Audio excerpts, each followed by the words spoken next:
Justice with in year हो जाए अगर फर्जी डॉक्यूमेंट बनाना और फर्जी डॉक्यूमेंट बनवाने को गंभीर अपराध घोषित कर दिया जाए। 5 करोड़ मुकदमों में से 2.5 करोड़ तो अपने आप वापस हो जाएंगे, अपने आप ले लेंगे, भैया ऐसा में मुकदमा लड़ना ही नहीं। जैसे ही कोई आदमी थाने में शिकायत करने जाए उससे अंडरटेकिंग ले लो। मैं जानता हूं कि झूठ बोलना गंभीर अपराध है, पकड़े और झूठ पकड़ी गई तो हमें 10 से 20 साल सजा होगी। कोई आदमी झूठी शिकायत करेगा क्या? जोर से बोलिए जरा। जैसे ही पुलिस वाला जांच करे, वो जो चार्जशीट दाखिल करता फाइल करता उसके नीचे अंडरटेकिंग हो, मैंने पूरी अपने मनसा वाचा कर्मणा अपना इन्वेस्टिगेशन किया है, मैंने इसमें कोई झूठे तथ्य नहीं रखे हैं और मुझे पता है कि झूठ बोलने पे 10 से 20 साल सजा होती है। पुलिस वाले डरेंगे कि नहीं डरेंगे? गवाही देने वाले से एफिडेविट लेना शुरू कर दिया जाए। मुझे पता है झूठी गवाही देने पे 10 से 20 साल सजा होती है और अगर मैं पकड़ा गया, मेरी जो गवाही झूठी हुई तो मुझे 10 से 20 साल सजा होगी। कोई झूठी गवाही देगा क्या? जब झूठी गवाही देगा नहीं तो फैसला इतना मुकदमा इतना लंबा क्यों चलेगा? इतनी तारीख पे तारीख चलेगी नहीं। ये जो झूठी वसीयत बनती है, झूठी विरासत बनती है, झूठा एज सर्टिफिकेट, झूठा इनकम सर्टिफिकेट, सारा कुछ फर्जी। क्यों? क्योंकि यहां हम राम की पूजा तो करते हैं लेकिन राम नीति लागू नहीं है। कभी हमने जस्टिस विद इन ईयर के बारे में सोचा ही नहीं। अमेरिका में डेविड कोलमैन हेडली आतंकवादी पकड़ा गया, उससे पूछा तूने रेकी किया क्या? बोले हाँ साहब रेकी किया। सोचो आतंकवादी कितना ईमानदार है वहां पे। जानते हैं क्यों? क्योंकि रेकी करने की सजा 10 साल है और झूठ बोलने की सजा 10 से 20 साल है। आप लोग गूगल करिएगा, अमेरिका 2 शर्ट चोरी 25 साल सजा। 2 शर्ट चोरी करने पे कितनी सजा और कैसे? चोरी की सजा 5 साल है, चोरी रिपीट कर दिया तो डबल सजा, और चोरी को अगर एडमिट नहीं किया, झूठ बोल दिया तो 10 साल और। पहला शर्ट चुराया 5 साल, दूसरा शर्ट चुराया 10 साल, टोटल कितने हो गए? 15 साल। उससे पूछा शर्ट चोरी किया था क्या? बोला शर्ट नहीं चोरी किया। Narco polygraph brain mapping lab में ले गए, झूठ पकड़ा गया, पता चला इसने तो 2 शर्ट चुराया, तो 10 साल झूठ बोलने वाला। कितनी सजा हो गई टोटल? 25 साल। यहां 70,000 करोड़ के कॉमनवेल्थ घोटाला में, आदर्श घोटाला में, पता नहीं A to Z दुनिया भर के घोटाले, नेशनल हेराल्ड वाला केस तो भगवान जाने एकदम पूरा बीरबल की खिचड़ी हो गई, बड़ी पकी नहीं रही हो। तो ये होता है कानून का खौफ, ये होता है कानून का खौफ। हमारे यहां तो आए दिन चिटफंड स्कैम होते रहते हैं, डबल करने का ऑफर देते हैं, बेचारे लूटे जाते हैं। सुब्रत राय सहारा 16 लाख लोगों को चिटफंड का ऑफर देके चले गए ऊपर। सुब्रत राय सहारा को 16 साल की भी सजा नहीं हुई। थाईलैंड में एक व्यक्ति ने सुब्रत राय सहारा की नकल किया था,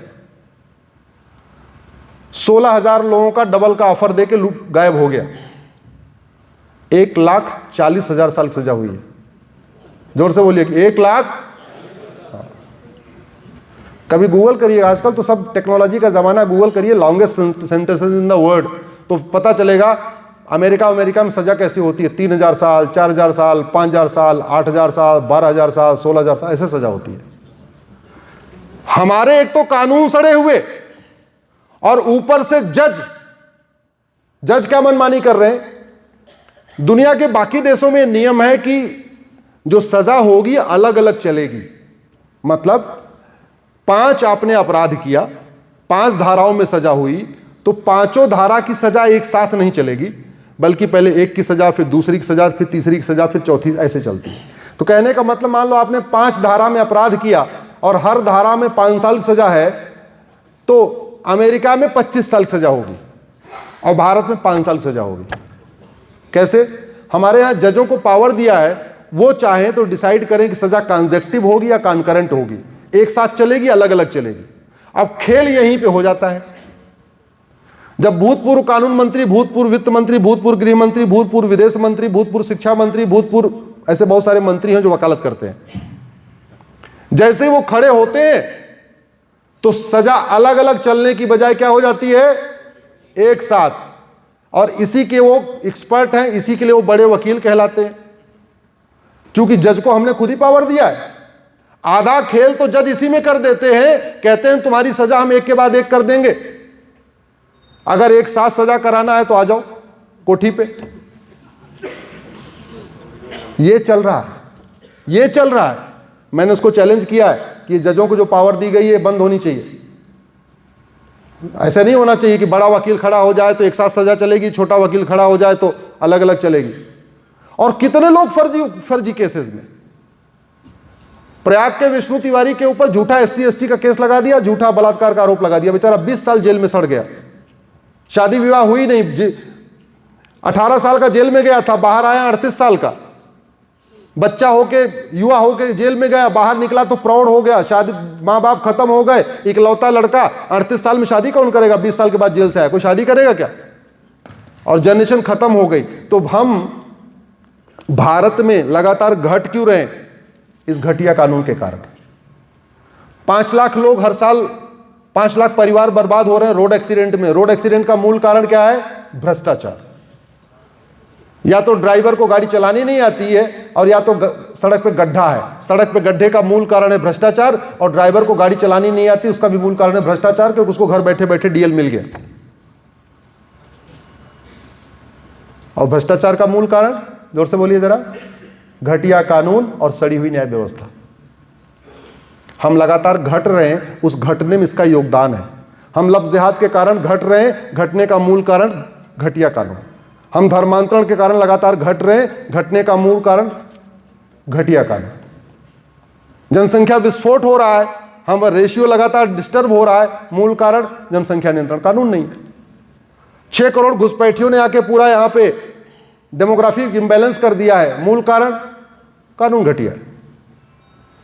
भारत में 50% समस्याओं का समाधान हो सकता है अगर करप्शन खत्म हो जाए, और करप्शन खत्म करना कोई बहुत बड़ी समस्या नहीं है। दुनिया की 20 देशों में तो लोग घूसखोरी जानते ही नहीं है। दुनिया के 20 देशों में कमीशनखोरी, दलाली नाम की चीज वो समझते नहीं है, उनको लगता है ये क्या है। भारत में जो स्कूल बनता है वो किसी पार्टी के पैसे से बनता है या टैक्स के पैसे से बनता है? जोर से बोलिए।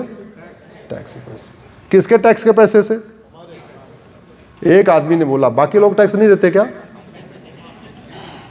और जो सरकारी स्कूल में टीचर अपॉइंट होता है उसका वेतन कौन देता है? आप। और आपका बच्चा कहां पढ़ता है? Private school. स्कूल आपने बनवाया, हर महीने वेतन आप दे रहे हो, और फिर अपने बच्चे को पढ़ाने के लिए प्राइवेट स्कूल। क्यों? एजुकेशन माफियाओं ने पूरे एजुकेशन सिस्टम को ही बर्बाद कर दिया। आखिर क्या कारण है? अमेरिका में, सिंगापुर में, जापान में जिनका सरकारी स्कूल में एडमिशन नहीं होता वो प्राइवेट में पढ़ाते हैं, और भारत में जिनका प्राइवेट में नहीं होता है वो सरकारी में पढ़ाते हैं। क्यों? अमेरिका में, सिंगापुर में, जापान में जब गवर्नमेंट हॉस्पिटल में बेड नहीं मिलती तब प्राइवेट हॉस्पिटल में जाते हैं, और यहां जब प्राइवेट में बेड नहीं मिलेगी तब गवर्नमेंट में जाएंगे। हॉस्पिटल किसने बनवाया? आपने। डॉक्टर को पैसा किसने, डॉक्टर का वेतन कौन दे रहा है? आप। और इलाज कहां कराते हो आप? प्राइवेट में। क्यों भैया? ये तो राम की धरती है, ये तो कृष्ण की धरती है, ये तो महावीर की धरती है, तो गौतम बुद्ध की धरती है, छत्रपति शिवाजी महाराज की धरती है। इतनी अव्यवस्था क्यों है? क्योंकि हमको लगता है कि ये जो व्यवस्था है ऐसे ही है, पूरी दुनिया ऐसे ही चले। पूरी दुनिया ऐसे नहीं चल रही। हमने सोचना समझना बंद कर दिया, हमने आवाज उठाना बंद कर दिया।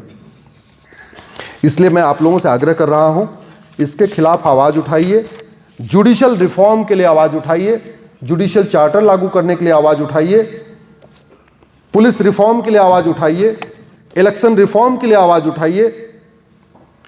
मतलब शिक्षक बनने के लिए MA BEd और ऊपर से TT क्वालिफाई करना पड़ेगा, तब बनेगा आदमी प्राइमरी का टीचर। और शिक्षा मंत्री, जोर से बोलो जरा। अरे अभी एक राज्य की शिक्षा मंत्री अपनी ओथ ही नहीं पढ़ पाई, दोबारा उनको फिर से ओथ करानी पड़ी। जब वो शिक्षा मंत्री बन गई तो जो वहां बाबू बैठे हैं, जो अल्टीमेटली सचिव तो IAS होगा ना, वो क्या करेगा? दिन भर वो भी लूट करेगा और थोड़ा थोड़ा उसमें मंत्री जी को भी देता रहेगा, लूट का हिस्सा देता रहेगा। यही तो करेगा। जब मंत्री को खुद ही नहीं पता एजुकेशन सिस्टम कैसे चलता। स्वास्थ्य मंत्री बना दिया, डॉक्टर बनने के लिए एमबीबीएस चाहिए और स्वास्थ्य मंत्री बनने के लिए उसमें देखना पड़ेगा इस वाले कास्ट का, इस वाले कास्ट का। अच्छा, आप जरा सोचिए, समाज हर चीज में क्वालिटी चाहिए, आपको हर चीज में क्वालिटी चाहिए। टीचर जाति वाला नहीं चाहिए, टीचर अच्छा चाहिए। डॉक्टर जाति वाला नहीं चाहिए, डॉक्टर अच्छा चाहिए। मोची जाति वाला नहीं चाहिए, मोची अच्छा चाहिए। धोबी जाति वाला नहीं चाहिए, धोबी अच्छा चाहिए। हर जगह अच्छा अच्छा। और दूसरी तरफ क्या हो रहा है, जिसको देश चलाना है, देश को देश बनाना है, जिसको कानून बनाना है, जिसको व्यवस्था को देखना है, जिसको देखना है कि भारत जापान में क्या अंतर है, भारत सिंगापुर में क्या अंतर है, भारत अमेरिका में क्या अंतर है, वो देश हमसे आगे क्यों है, हम पीछे क्यों हैं, यहां अराजकता क्यों है, उनके लिए कोई सिस्टम ही नहीं, कोई मिनिमम क्वालिफिकेशन नहीं, कोई मैक्सिमम एज नहीं। वो आदमी क्लर्क नहीं बन सकता लेकिन वित्त मंत्री बन सकता है। तो जब वो वित्त मंत्री बनेगा तो कैसे कैसे चलाएगा डिपार्टमेंट? फिर तो उसको जो डिपार्टमेंट वाले बाबू हैं उसको बुद्धू बनाते रहेंगे, नचाते रहेंगे अपने इशारे पे, और नाच रहे हैं अपने इशारे पे। आपके महाराष्ट्र के एक दो लोगों को तो मैंने देखा संसद में शायरी पढ़ते हैं, पढ़ते नहीं पढ़ते, मतलब उनको शायरी पढ़ने के लिए आप उनको वेतन देते हैं, आप उनको भत्ता देते हैं, आप उनको चार्टर्ड प्लेन देते हैं, आप उनको फ्री एयर टिकट देते हैं, आप उनको फ्री रेल टिकट देते हैं, आपने उनके पीछे सिक्योरिटी लगा रखी है, सब कुछ करने के लिए। क्या करने के लिए? शायरी पढ़ने के लिए। आवाज उठाइए, आवाज नहीं उठाएंगे देश बदलेगा नहीं। हमारे जैसे बहुत सारे लोग आएंगे, मर जाएंगे, चले जाएंगे, कुछ नहीं बदला होगा जब तक समाज नहीं उठेगा, और फिर यहीं कहीं रहेंगे। और धीरे धीरे आप देख लीजिएगा हमारा सारा ब्रेन ड्रेन हो जाएगा। आप ही के बच्चे यहां नहीं रुकेंगे। हमने तो अपने दो बच्चों को ला करा के लिए सुप्रीम कोर्ट ही रोक लिया, वो तो हम उनको कहीं नहीं जाने दे रहे हैं। हम जो काम छोड़ के जाएंगे हमारे बच्चे आगे बढ़ाएंगे, लेकिन आप ही के बच्चे नहीं रुकेंगे। एमबीए करने भेज देंगे, बीटेक करने, इंजीनियरिंग करने भेज देंगे, लौट के नहीं आने वाले। वो बोले अरे नहीं, यहाँ नहीं रहना, हम कहीं और ही काम करेंगे। इसका समाधान justice with in year. Justice with in year हो जाए, घूसखोरी कमीशन खोरी हो रुक जाएगी। जस्टिस विद इन ईयर हो जाए, दलाली बंद हो जाएगी। जस्टिस विद इन ईयर हो जाए, कटमनी, तोलाबाजी, हवालाबाजी बंद हो जाएगी। जस्टिस विद इन ईयर हो जाए, नशा तस्करी, मानव तस्करी बंद हो जाएगी। जस्टिस विद इन ईयर हो जाए, माओवाद, नक्सलवाद खत्म हो जाएगा। जस्टिस विद इन ईयर हो जाएगा, लव जिहाद, लैंड जिहाद खत्म हो जाएगा। जस्टिस विद इन ईयर हो जाएगा, धर्मांतरण रुक जाएगी। जस्टिस विद इन ईयर हो जाए, घुसपैठी अपने आप भाग जाएंगे। जस्टिस विद इन ईयर हो जाएगा, मिलावटखोरी बंद हो जाएगी। जस्टिस विद इन ईयर हो जाएगी, कालाबाजारी बंद हो जाएगी। जस्टिस विद इन ईयर हो जाएगा, सड़क mafia, drug mafia, rail mafia, ये सारे माफियाओं का कारोबार खत्म हो जाएगा। जस्टिस विद इन ईयर हो जाए तो लोग थाने पे जाने पे डरेंगे नहीं। जस्टिस विद इन ईयर हो जाए, अपराध 50% अपने आप कम हो जाएगा। हमारे देश में पुलिस बढ़ाई जा रही है। पुलिस को बढ़ाने की जरूरत नहीं है, कानून का खौफ पैदा करने के लिए। जो लोग स्विट्जरलैंड के कहीं गए होंगे उनको पता होगा, स्विट्जरलैंड में पुलिस 5 डे वर्किंग करती है। सैटरडे संडे वहां थाने छुट्टी रहती है। सैटरडे संडे बस ऐसे कहीं कहीं आपको ट्रैफिक पुलिस वाले मिलेंगे। वो इसलिए मिले हैं कि भारत वाले घूमने आए होंगे, कहीं भूल भाल गए तो इनको रास्ता बता दे। 5 डे वर्किंग, 8-8 घंटे की ड्यूटी। हमारे यहां कानून इतना सड़ा हुआ है, कानून सड़ा हुआ है तो मुकदमों की संख्या बहुत ज्यादा है। मुकदमों की संख्या ज्यादा है, कानून सड़ा हुआ है, कानून का खौफ नहीं है, तो कोई चेन स्नेचिंग कर रहा है, कोई मोबाइल स्नेचिंग कर रहा है, कोई कुछ छीन रहा है, कोई कुछ छीन रहा है, कोई चोरी कर रहा है, कोई लूट कर रहा है, कोई झपटमारी कर रहा है, कोई भाड़े पे हत्या कर रहा है, कोई हथियारों की तस्करी कर रहा है, कोई कुछ कर रहा है।